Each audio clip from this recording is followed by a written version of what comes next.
बिस्मिल्लाहिर्रहमानिर्रहीम। अस्सलाम वालेकुम रहमतुल्लाहि व बरकातहू। नूर हिकमत यूट्यूब चैनल में खुश आमदीद। सामीन, कुछ लोगों की तबीयत ही गुस्सा वाली होती है तो कुछ लोगों को दूसरों की बातों की वजह से गुस्सा आ जाता है। कुछ बहुत जल्द गुस्सा में आ जाते हैं और कुछ की तबीयत ही चिड़चिड़ी और गुस्सीली होती है। वजह कोई भी हो, एक चीज़ सब में यकसा है, वो है गुस्सा। अगर आपको अपने गुस्से पर काबू नहीं है या लाख कोशिश करने के बावजूद दिमाग को ठंडा नहीं रख पाते तो ये विर्द आज़माएं।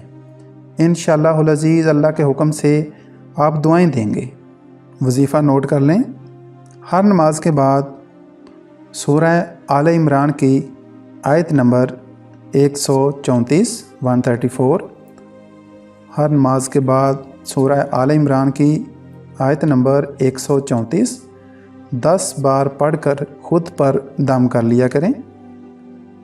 जब किसी बात पर गुस्सा आएगा तो तवज्जो फ़ौरन तदबीर की तरफ चली जाएगी। फिर से सुन लें। हर नमाज के बाद सूरह आले इमरान की आयत नंबर 134 10 बार पढ़ लिया करें। शुरू में बिस्मिल्लाहिर्रहमानिर्रहीम और अव्वल आखिर दुरूद पाक भी पढ़ लें।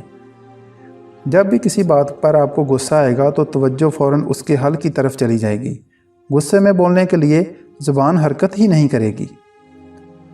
ये आयत पढ़ने से पहले बिस्मिल्लाह और दुरूद पाक पढ़ना ना भूलें।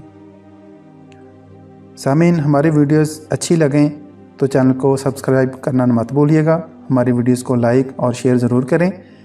मज़ीद अच्छी वीडियोस के साथ फिर हाज़िर होंगे। जब तक के लिए अल्लाह हाफ़िज़।